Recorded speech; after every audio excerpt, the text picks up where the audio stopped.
Hindi maintindihan ito ating Pangulo. Sala sa lamig, sala sa init. No?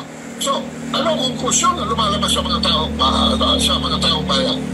Wala siyang sa sariling pait. Batikang political analyst, may buwelta at panawagan kay President Bongbong Marcos. Pakinggan po natin ang balitang ito. Samantala, sa gitna ng mga katanungan kung nasa tamang kalagayan pa ba ang Pangulo ng Bansa sa pagharap sa mga seryosong issue, muling iginiit ng isang kilalang political analyst ang panawagan para kay Pangulong Ferdinand Marcos Jr. na sumailalim sa hair follicle drug test. Aniya, malinaw na sa mga ikinikilos ng Pangulo mula sa mga hindi inaasahang pahayag hanggang sa tila magulong tindig sa mga polisiya na may kailangan siyang sagutin at ipaliwanag sa taong bayan. Kaliwat-kanan pa rin ang issues na kinakaharap ng Administrasyong Marcos Jr. Mula sa hindi pa rin nare-resolbang krisis sa bigas, mga problemang pang-ekonomiya, kontrobersyal na polisiya sa foreign relations at ang lumalalang usapin ng katiwalian. Patunay ng kanyang pagkadismaya, isang maanghang na komento ang binitiwan ng veteranong political analyst na si Adolfo Caado Paglinawan. Aniya, sa halip na malinawan at maresolba na ang mga isyong ito, lalo lamang umanong lumalabo ang direksyon ng pamahalaan sa ilalim ng kasalukuyang liderato. Hindi maintindihan ito ating Pangulo. Sala sa lamig, sala sa init. No? So, anong konklusyon na lumalabas sa mga taong bayan? Wala siyang sa sariling pait. Ayon kay Paglinawan, kapansin-pansin ang layo ng mga ginagawa ni Marcos Jr. sa kanyang mga pangakong binitiwan noong kampanya sa 2022 elections. Kabilang narito ang pagpasok ng foreign investment, pagpapalago ng ekonomiya lalo na sa sektor ng agrikultura, pagbagsak ng presyo ng bigas sa 20 pesos kada kilo, pagsugpo sa korupsyon at pagpapatuloy ng legasiya ng dating Pangulong Rodrigo Duterte. So, this has formed a pattern. Hindi lamang tatlo, marami. Marami. Ever since he took office, ito ay nagsimula, napansin namin ito, na nagsimula noong February 2, 2023. Mula noong February 2, 2023, ang behavior ng ating Pangulo is already out of control. Dahil dito ay muling ipinanawagan ni Paglinawan na kung maaari ay sumailalim na si Marcos Jr. sa isang hair follicle drug test upang matuldukan na ang paulit-ulit na isyong gumagamit umano ito ng iligal na droga. Para kay Paglinawan, isa itong uri ng paghingi ng accountability sa Pangulo dahil lubos na apektado na umano ang kapakanan ng mga Pilipino lalo na sa pagharap sa mga isyu at paggawa ng solusyon sa mga problemang kinakaharap ng bansa. Inihalimbawa ni Paglinawan na may pagkakataon sa isang ambush interview ay natatalantang sumagot si Marcos Jr. Minsan naman ay tawa ito ng tawa o kaya na may tila nabubulol sa kanyang pagsasalita. So, this erratic behavior of the President is the one that is really putting him down. Tapos ang mga polisiya pa niya, hindi lamang malabo kung hindi para sa taong bayan. I-retry ni Paglinawan na bukod sa mga pangakong hindi na ipatupad, ay naging salungat rin ang posisyon ni Marcos Jr. sa pakikitungo sa ibang bansa. Taliwas ay pinangako nitong pagpapatuloy ng independent foreign policy ni dating Pangulong Duterte. At ang pinakauling issue na naiuugnay kay Marcos Jr. ay ang isinagawang Senate hearing kaugnay sa iligal na pag-aresto sa dating Pangulo at pagsuko sa kanya sa International Criminal Court o ICC. Todo depensa kasi ang mga gabinete ni Marcos Jr. sa ginawa nilang plano para ipaaresto si dating Pangulong Duterte. Tama po yung mga sinasabi o lahat ng sinasabi ng isang political analyst na yon. Tama po talaga yon. Dahil alam naman po natin yung mga pangako po ni President BBM noon nung kampanya, wala pong natupad, hindi po niya tinutupad. Yung sinasabi niyang ipagpatuloy niya yung mga ginagawa ni Pangulong Rodrigo Duterte ay hindi po niya ginawa. Sa Davao yung subway, hindi na po natutuloy. Bakit po ba hindi nila tinutuloy para naman sa taong bayan yan, di ba? Dapat tinutuloy nila para sa taong bayan naman yan. Yung presyo ng bigas hindi natupad. Yung pangako niya na makipagkaibigan sa lahat ng mga bansa. Pero taliwas po ngayon sa nangyayari ngayon. Hindi kagaya kay Pangulong Rodrigo Duterte, lahat ng bansa kinakaibigan niya para magkakaroon tayo ng mga business dito galing sa ibang bansa. Maraming pupunta dito. Ngayon iba na po. Pinangako po ni Pangulong Bongbong Marcos yan, sinabi po niya yan na kaibiganin lahat ang iba't ibang bansa para umasinso tayo, tumunlad tayo para maraming pupunta dito at magtayo ng negosyo.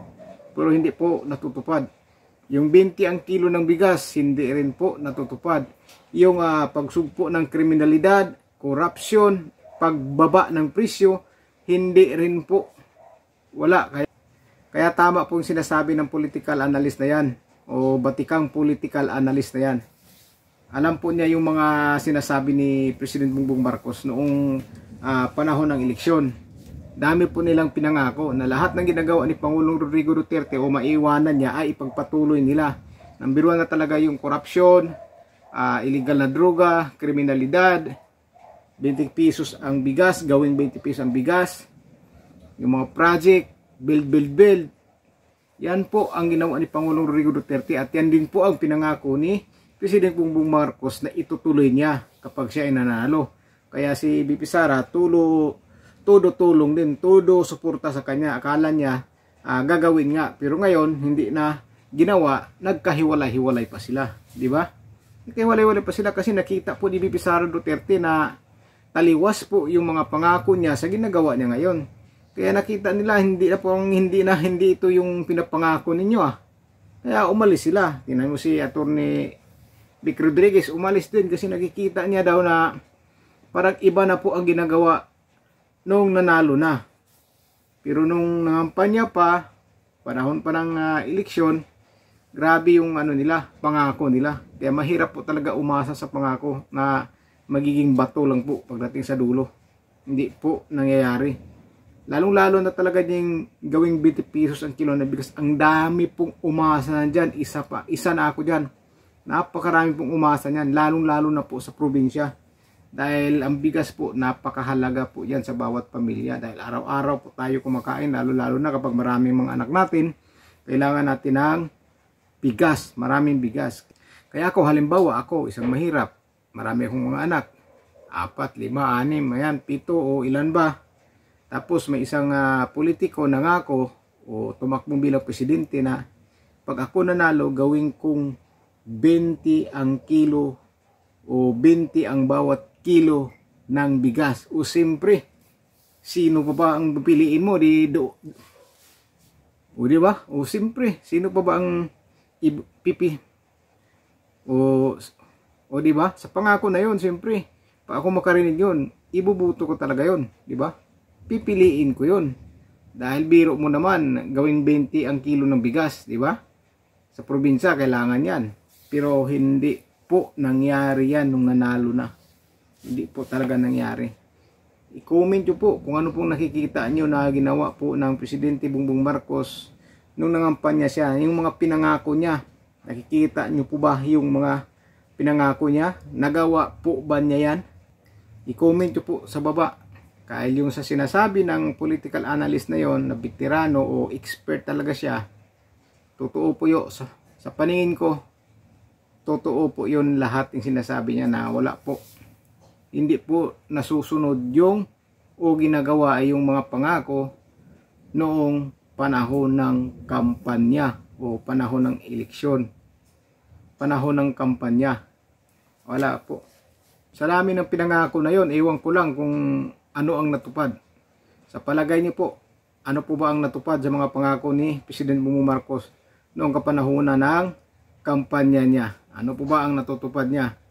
Kaya nga umalis si Sara dyan dahil nakikita niya iba ang ginagawa kaysa doon sa pinapangako niya sa taong bayan para lang piliin siya bilang maging Pangulo kapalit ni Pangulong Rodrigo Duterte. Kaya todo suporta si BP Sara noon dahil sinabi nga niya na ipagpatuloy niya yung mga ginagawa ni Pangulong Rodrigo Duterte. Pero tingnan nyo ngayon, hindi na nga ipinapatuloy yung mga ginagawa ni Pangulong Rodrigo Duterte, ipinakulong pa si Pangulong Rodrigo Duterte doon sa ibang bansa. Grabe. Yung mga pangako nawala. Tapos yung dapat na gawin niya yung mga ginagawa ni Pangulong Rodrigo Duterte, kabaliktaran na si Pangulong Rodrigo Duterte ipinakulong sa ibang bansa.